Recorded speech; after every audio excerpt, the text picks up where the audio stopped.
Asian পেইন্টসের royal shine যে কালারটা, যে রঙটা অত্যন্ত দামি এবং ব্যয়বহুল। যারা করতে চাচ্ছেন, কালার ব্যাংক ছাড়া এই রঙটা পাবেন না। এই রঙটা আপনি কালার ব্যাংক ছাড়া শুধু পাবেন হলো সাদা। সাদা ছাড়া আপনার ওয়ালের যে কোনো কালার করতে পারবেন না। তো আমার এই ভিডিওটি দেখলে আপনি সম্পূর্ণ বুঝতে পারবেন কিভাবে কালার করতে হয়।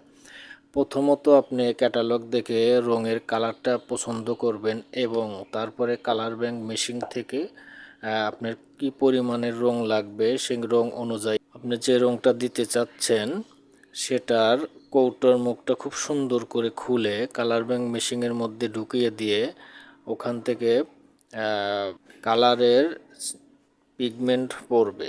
তারপরে সেটা মুখটা খুব সুন্দর করে ঢেকে সেকার মেশিনের মধ্যে দিলে আপনার কালারটা তৈরি হয়ে যাবে। আমার এই চ্যানেলটাতে যদি আপনি নতুন হয়ে থাকেন, আমার এই চ্যানেলটাতে আমি রঙের খুঁটিনাটি সমস্যা এবং তার সমাধান নিয়ে ভিডিও করে থাকি। চ্যানেলটি সাবস্ক্রাইব করে রাখবেন এবং ফেসবুক পেজ থেকে দেখলে ফেসবুক পেজটা ফলো করে রাখবেন। ধন্যবাদ।